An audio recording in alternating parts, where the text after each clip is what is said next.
నీకెన్ని తెలివితేటలున్నా నీ పై అధికారికి నువ్వు నచ్చకపోతే అవి వృధా అని తెలియజేసే ఒక చిన్న కథ. ఒక కిరాణా షాపు వాడు తన షాపును కట్టేస్తూ ఉండగా అక్కడికి ఒక కుక్క వస్తుంది. దాని నోట్లో సరుకుల లిస్టు మరియు డబ్బులు ఉంటాయి. షాప్ అతను ఆశ్చర్యపోయి లిస్టు తీసి చదివి సరుకులన్నీ సంచిలో ప్యాక్ చేసి డబ్బులు తీసుకొని దాన్ని నోటికి అందిస్తాడు. అది అక్కడి నుంచి కదులుతుంది. షాప్ అతనికి ఇదంతా ఎంతో ముచ్చటగా అనిపిస్తుంది. అందుకని షాప్ కట్టేసి కుక్కను ఫాలో అవుతాడు. అది ఎక్కడికి వెళ్తుందో చూడాలన్న కుతూహలంతో. కుక్క చాలా క్రమశిక్షణతో రెడ్ లైట్ దగ్గర ఆగి గ్రీన్ లైట్ వెలిగాక రోడ్డు క్రాస్ చేసి బస్ స్టాపులో నిలబడి వస్తున్న బస్ నెంబర్లన్నీ చదివి చివరికి తనకు కావలసిన బస్ రాగానే ఎక్కి బయలుదేరుతుంది. కిరాణా షాప్ యజమాని కూడా దాన్ని ఫాలో అవుతూ ఉంటాడు. తాను దిగాల్సిన బస్ స్టాప్ దగ్గర దిగి ఇంటి మెట్ల మీద కిరాణా సామాను పెట్టి కాలింగ్ బెల్ నొక్కడానికి ప్రయత్నిస్తుంది. కానీ అది ఎత్తుగా ఉండడంతో దానికి అందదు. కాళ్ళతో తలుపులు కూడా కొడుతుంది. కానీ ఆ చప్పుడు ఇంట్లో వాళ్లకు వినబడదు. ఎవరు వచ్చి తలుపు తీయరు. కుక్క ఇంటి పక్క వైపు వెళ్ళి బెడ్రూమ్ కిటికీ పైకి ఎక్కుతుంది. కిటికీ తలుపుల్ని తలతో గట్టిగా బాదుతుంది.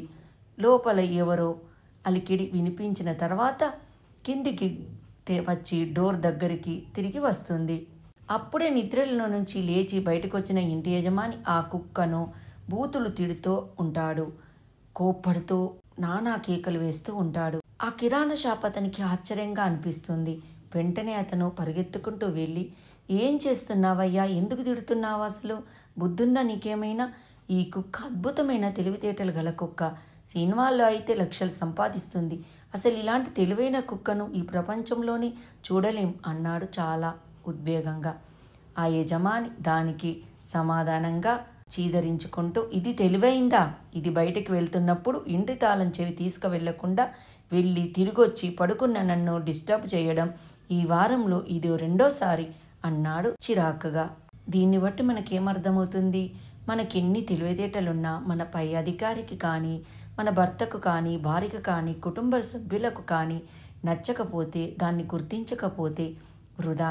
అలా అని మనం గుర్తించని వారి వద్ద ప్రత్యేక గుర్తింపుల కోసము ఆశిస్తూ కాలయాపనలు చేస్తూ నిరుత్సాహంతో నీరసపడి ఉండకుండా నీ అవసరం ఉన్న చోట నీ తెలివితేటల్ని, నీ శక్తి సామర్థ్యాలను చూపించి కీర్తిని గడించి జీవితంలో ఎదగడం నేర్చుకోండి.